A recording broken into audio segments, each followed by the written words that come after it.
Donc, moi, je suis donc Alain Perse. Le nom complet, c'est Alain Persouire, mais si vous tapez Alain Perse en un seul mot sur Internet, vous trouverez. Et je m'occupe du temps et de la lumière. Alors, je vais vous expliquer. Les flèches, elles sont où? Elles sont là. Et depuis l'adolescence, je crée des objets autour du thème du temps et j'associe la lumière. Et à chaque fois, j'essaie d'imaginer une autre façon de représenter le temps. Alors en fait, j'ai pas de mérite parce que je suis né en même temps que la LED au début des années 60. Et c'est grâce à elle que je fais tout ce que je fais. La LED, juste deux propriétés. C'est une lumière monochromatique et c'est aussi surtout une source de lumière qui ne vieillit quasiment pas. Sauf, bien sûr, les dernières qui ont été créées, qui éclairent réellement, qui s'usent, parce que sinon, ça ne serait pas intéressant. Enfin, j'imagine que vous suivez mon raisonnement. Mais celles que j'utilise ne s'usent quasiment pas, parce que des fois, j'en mets beaucoup dans mes projets. Alors, j'ai commencé dans l'industrie aéronautique. En fait, je suis ingénieur en électronique à l'origine. Mais depuis l'adolescence, je mélange de l'électronique et puis du design. Je me suis assez vite lassé de l'industrie aéronautique. Je faisais des tableaux de bord d'avions, de sous-marins ou de je ne sais quoi d'autre. Et comme j'avais mes projets personnels, je créais mes projets personnels. J'ai rencontré une agence de design et c'est là que tout a explosé parce que le laboratoire d'une agence de design, n'est-ce pas, il est quand même plus intéressant qu'un laboratoire d'aéronautique. Alors, je passe les détails. En 88, je me retrouve dans un cabinet d'architectes qui était en train de réaliser un collège et ils voulaient installer des œuvres d'art. Je leur raconte un petit peu ce que je fais et je leur parle de clepsydre. Alors, à la fin de l'entretien, il me dit « Ah ouais, ça serait bien de mettre une clepsydre au milieu de la cour du collège. » Et je dis « Ok. » Et puis quand je sors de là, je me dis, mais t'es complètement fou, parce qu'une clepsydre en extérieur, ça n'a pas grand sens. En fait, voilà la clepsydre la plus connue. C'est un vase, c'est les Égyptiens qui utilisaient ça. On le remplit d'eau. En bas, on a un orifice, et à l'intérieur, c'est gradué. Donc on peut lire le temps en fonction de l'écoulement donc de l'eau qui est dedans. Ça sert la nuit, parce qu'en fait, le jour, on a les cavernes solaires, mais la nuit, on a une clepsydre. Et donc, mais c'est un défi de trouver une clepsydre pour mettre à l'extérieur. Donc, avant de l'inventer réellement, je vais voir ce qui peut bien exister. Alors, à l'époque, Internet s'appelait bibliothèque. Donc, je vais dans la bibliothèque de Beaubourg. Et Eureka, voilà ce que je trouve, une clepsydre qui existait au XVIIe siècle, qui servait aux moines pour limiter leur temps de repas. Ça fonctionne un peu comme s'habiller. On a l'eau qui est dans la sphère du haut, qui s'écoule par un des montants et qui fait un petit jet d'eau en bas et qui après tombe dans la sphère du bas. Donc c'est exactement ce dont j'avais besoin. Bon, là on a le schéma. Et voilà ce que c'est devenu. Donc, j'ai tout mis dans des sphères de verre, des sphères qui font une quarantaine de centimètres de diamètre et qui se vident en 1 heure. La celle du sphère du haut se vide en 1 heure dans la sphère du bas.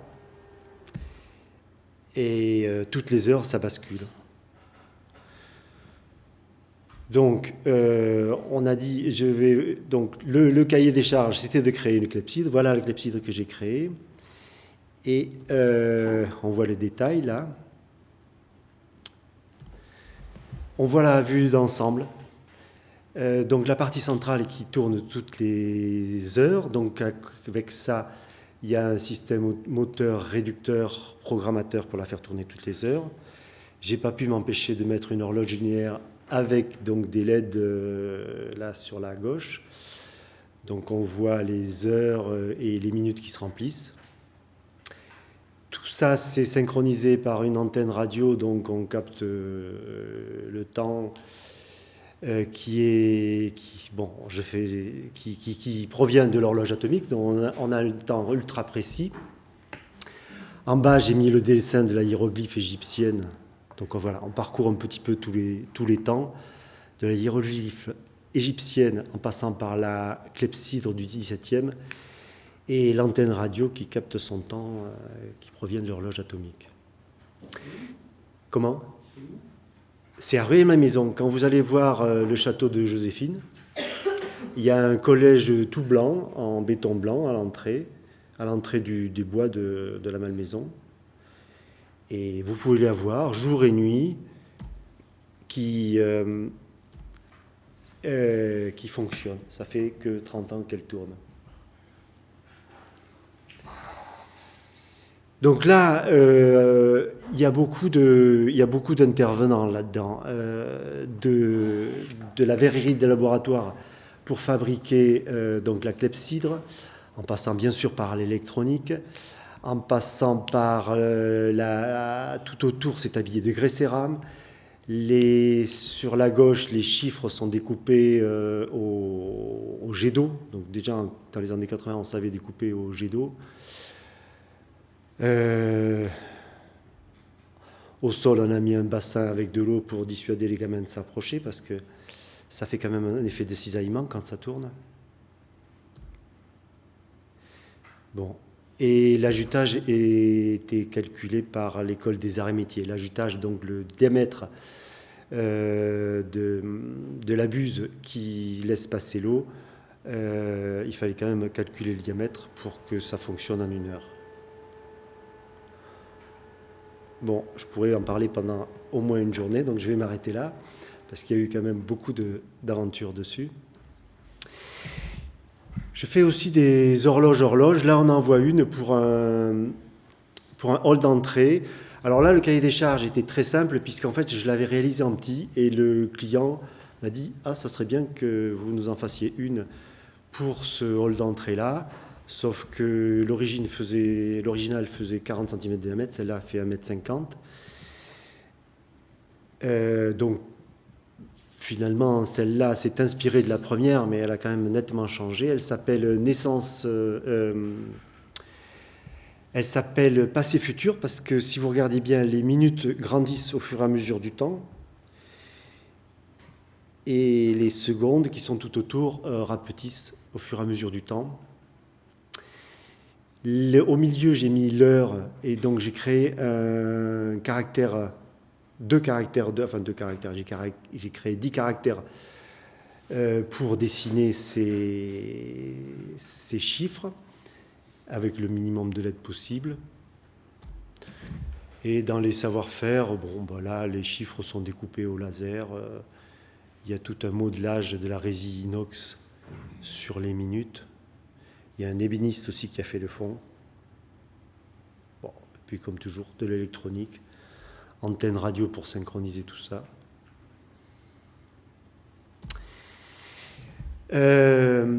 Alors, le cahier des charges est quand même très loin de celui du design, parce que des fois, on n'en a pas du tout.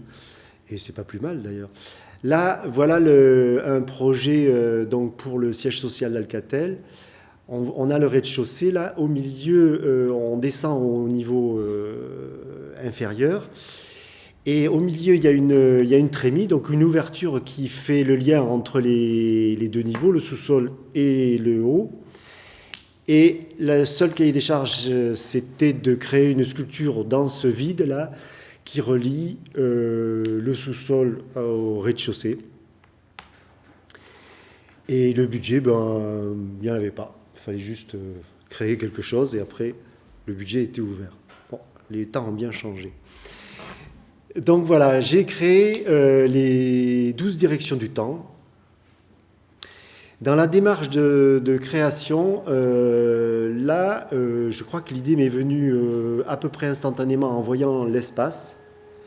Donc je voulais créer quelque chose qui reste quand même relativement transparent à la vue. Je dis que je l'ai créé, j'ai eu l'idée presque instantanément en voyant l'espace, parce qu'il y a des projets sur lesquels On passe des journées à remplir la poubelle de dessins avant de trouver la bonne idée. Mais là, l'idée est arrivée assez rapidement. Donc les 12 directions du temps, ce sont 12 flèches, chacune représente une heure, qui sont installées sur une colonne créée par des cordages de fibre optique, donc la fibre optique diffusante, contrairement à celle qui sert à faire fonctionner Internet. Ça, c'est une fibre optique qui laisse passer la lumière tout le long de la fibre. Donc ce que vous voyez bleu, en réalité, qu'est-ce qu'on a ? Ce que vous voyez bleu là, c'est de la lumière. Donc on injecte de la lumière à la base de ce cordage et on peut faire changer la couleur de la lumière. Là, on avait essentiellement des couleurs froides qui défilaient les unes après les autres dans ces torrents de câbles de fibre optique. Et j'ai eu un petit peu de chance parce que j'ai trouvé une entreprise qui a bien voulu arrêter sa production de câblage de fibre optique. En fait, c'est un câblage à la fois de fibre optique et de fibre de carbone, parce que la fibre optique, c'est jamais que du plastique. Donc, à la vue, c'est pas très intéressant. Et donc, j'ai fait mélanger des fibres de carbone et des fibres optiques pour avoir une matière, un esprit de matière, parce qu'au rez-de-chaussée, on pouvait quasiment toucher les cordages. Donc, on a ces cordages de fibre optique et au milieu, on a ces flèches, chacune représentant une heure, avec le temps qui défile donc sur les flèches de 5 minutes en 5 minutes, dans le temps qui s'affiche. Et ça fait 11 mètres de haut.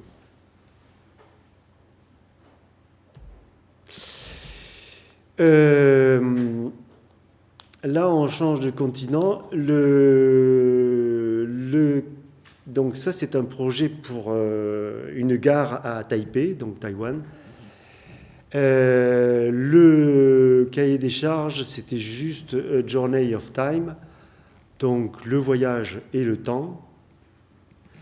J'ai reçu donc un mail qui mentionnait cet appel d'offres et je me dis ok, c'est très bien, c'est exactement pour moi, mais mon cahier des charges, c'est pas celui-là. Mon cahier des charges, c'est de trouver quelqu'un sur place, un architecte sur place pour réaliser le projet. Ça servait à rien de pondre un projet si après j'étais pas capable de le réaliser sur place, parce que on va pas transporter tous les matériaux, enfin ça n'aurait pas eu de sens. Donc là, j'ai passé des jours à regarder mon mail, me dire oui, il faut que je trouve un architecte, alors à téléphoner à droite à gauche, jusqu'au jour où j'ai un ami qui m'a dit ah ben ouais, je déjeunais avec qui a posé la question autour de lui et me dit je viens de déjeuner avec un ami à moi au Café des Flores, n'est-ce pas, et qui a son fils qui est architecte à Taïwan. Donc j'ai dit banco, on a les principaux ingrédients. Donc bon, là, pour la petite histoire, j'ai dessiné le projet ici. Après, je leur ai envoyé. Et je suis parti une semaine avant la présentation du projet pour mettre au point le projet. Le projet donc, de voyage dans le temps, c'était donc de faire traverser aux gens la planète qui est représentée par 24 mâts, chacun représentant une heure d'un fuseau horaire. Donc là, on voit 4, 3, 2, 1, donc les heures de chacun des fuseaux horaires. Les points autour, ce sont des minutes. Je ne cherche pas forcément à faire des horloges sur lesquelles on lit le temps. Là, l'idée, c'était de montrer le remplissage des minutes, mais sans forcément lire le temps dessus. Et puis sur chacun des mâts, les villes du fuseau horaire, les principales villes du fuseau horaire qui défilent. Donc, vu l'échelle du parvis, on va traverser entre les mâts, donc traverser la planète. Donc voilà pour Taipei. Oh ben là, on est beaucoup moins loin, on est à Levallois-Perret. Là, il s'agissait de faire une décoration sur un mur qui est au-dessus d'une école. Donc j'ai fait quelque chose de plutôt ludique, en mosaïque. Et pour une fois, j'ai mis des aiguilles. La seule fois de ma vie où j'ai mis des aiguilles. Donc là, des aiguilles en inox, poli brillant, découpées laser. Donc sur un fond, on voit l'image d'ensemble. Donc le titre, c'est La naissance du temps. On a 9 horloges là-dedans. Et la 9e est complète. Je dirais que la prouesse, là, c'était de respecter la courbe. Et je ne le savais pas, mais j'étais tombé sur le bon artisan qui a réussi à faire cette courbe sur 13 mètres d'envergure. Et donc dans le creuset, là j'ai mis les chiffres donc romains, et les chiffres romains ont également de la lumière dedans. Là il était 2 heures et quelques, donc il y a le chiffre 2 là-haut qui doit être allumé, mais bon, la photo est en plein jour, on ne le voit pas forcément. Donc vous voyez une diversité de matériaux et de savoir-faire. Puis quand on tombe sur les bons artisans, ça simplifie pas mal la chose. Alors après, je vais vous parler d'un ovni. Un ovni qui aussi a atterri sur mon bureau sous forme de mail. En mai 2007, je reçois un mail avec un dessin d'un enfant de 5 ans et demi, une aquarelle d'un enfant de 5 ans et demi, avec un derrick, un chameau et puis un palmier au milieu de ce dessin.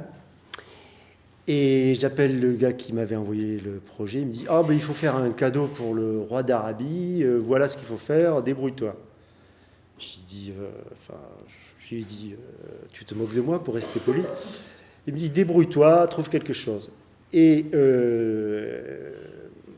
on n'avait pas vraiment le cahier des charges, c'était à peu près ça.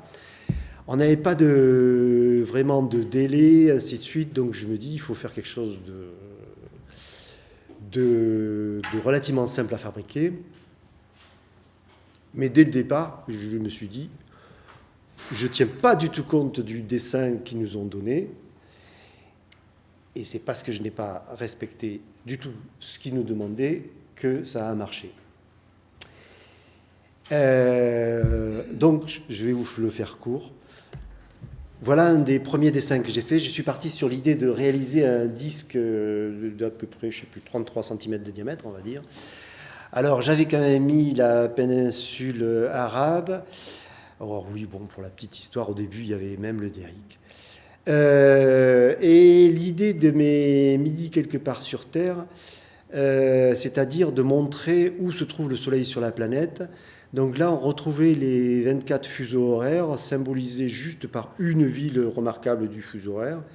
Et l'idée, c'était de montrer où se trouve le Soleil à ce moment-là.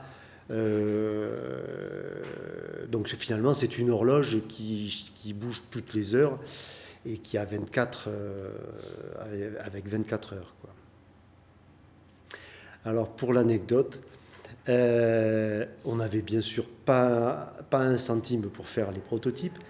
Et dans cette culture-là, ils ne comprennent que ce qu'ils touchent. Vous pouvez faire les plus belles 3D que vous voulez, ils ne comprennent rien à rien. Donc là, ce prototype-là, comme on n'était pas très riche, je l'ai fait en plexi. Je me souviens plus trop comment était. Peut-être c'était gravé, je sais plus comment c'était gravé. Enfin bon. Mais donc c'était une boîte, genre une boîte à camembert avec la face que vous voyez là. Je crois que je l'avais verni or de l'intérieur, donc c'était du plexi transparent. Mais avant de refermer la boîte de camembert, j'ai eu la bonne idée de mettre, parce que ça ressemble à rien du plexi. Bon. Enfin, le rendu était top, mais une boîte, un objet en plexi, ça ne pèse pas du tout, ça n'a pas de masse, et ainsi de suite. Et avant de refermer la boîte à camembert, j'ai eu l'idée assez géniale, je l'ai compris après, de mettre une feuille de plomb à l'intérieur pour donner un peu de consistance au projet. Et quand je me suis retrouvé un soir devant le chef du protocole du roi dans un grand hôtel parisien, j'ai compris qu'il ne comprenait à peu près rien à ce que je lui montrais. Mais par contre, ça avait une masse, ça paraissait intéressant. Donc, je vous passe les phases intermédiaires. On s'est retrouvé, genre le 28 juillet, à réaliser le produit. Voilà le produit final que j'ai réalisé. Donc, j'ai mis 12 montres, une pour chacun des pays de l'OPEP. On retrouve mon MIDI quelque part avec une diode qui circule, qui s'illumine au milieu de la map monde qui est en bas, donc un point qui se déplace toutes les heures. Et je vais vous montrer la réalisation. C'est parti. C'est un projet absolument dingue parce que je pense que j'étais à peu près le seul à savoir qu'on n'avait pas le temps de réaliser vu tout ce qu'il y avait à faire dessus. Là, on est sur une base qui fait 16 mm, une base de laiton, donc on l'a usiné dans la masse. Une base de laiton de 16 mm d'épaisseur. Sachant qu'il y avait une quantité d'opérations assez énorme. Là, il y a par exemple 4 heures d'usinage. Et tout ça réalisé pendant les grèves de 2007. C'est-à-dire que le patron devait se lever toutes les 4 heures pour changer les pièces, jour et nuit. Il y en avait 105 à réaliser. Pour changer les pièces sur les systèmes à commande numérique. Et en fait, pourquoi je dis c'était un défi? Parce qu'en fait, là, contrairement à ce que je fais d'habitude, je connaissais en fait aucune des entreprises qui ont travaillé sur le projet. Donc, nous n'avions droit à aucune erreur. Et il y avait que des savoir-faire que je ne connaissais pas. Parce qu'il y a là du polissage, on va le voir après, il y a de la dorure. Et tout ça, c'est rempli de pièges. Là, ils sont en train d'usiner, par exemple, cette pièce en laiton qui a déjà eu une première passe de polissage. C'est pour ça qu'elle est aussi brillante. On croirait que c'est de l'or, mais c'est juste pour l'instant que c'est poli.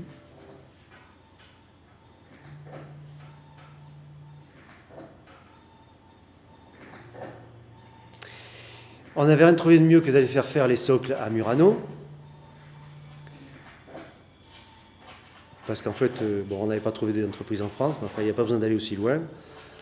Donc la première fois que je suis allé à Venise, j'ai atterri un samedi à 2h de l'après-midi et je suis reparti à 6h du soir. Voilà les socles en pâte de verre avec de la feuille d'or à l'intérieur. La dernière opération de polissage, je pense que c'est un des pires métiers que je connaisse, le polissage, parce qu'il est en train de... C'est une opération physique toute la journée. Là, ce sont les traitements de dorure, avec tous les traitements de nettoyage avant et après. Tout ça, ça a été réalisé entre le 12e arrondissement et Ivry. On voit là la seconde qui bat au milieu. Donc ce disque-là pèse 8 kg et le cadeau complet, 22 kg. Bon, voilà, je sais. Voilà, aujourd'hui, voilà les derniers projets sur lesquels je travaille. Ce sont plutôt des objets, des horloges. Là, celle qui est au premier plan, c'est un anneau de cristal qui fait pas loin de 70 cm de diamètre. Donc pas loin d'une quarantaine de kilos de cristal. Donc ça, c'est fait avec un maître verrier, donc une grosse collaboration avec un maître verrier. Et puis d'autres horloges diverses et variées. Voilà mon histoire du temps.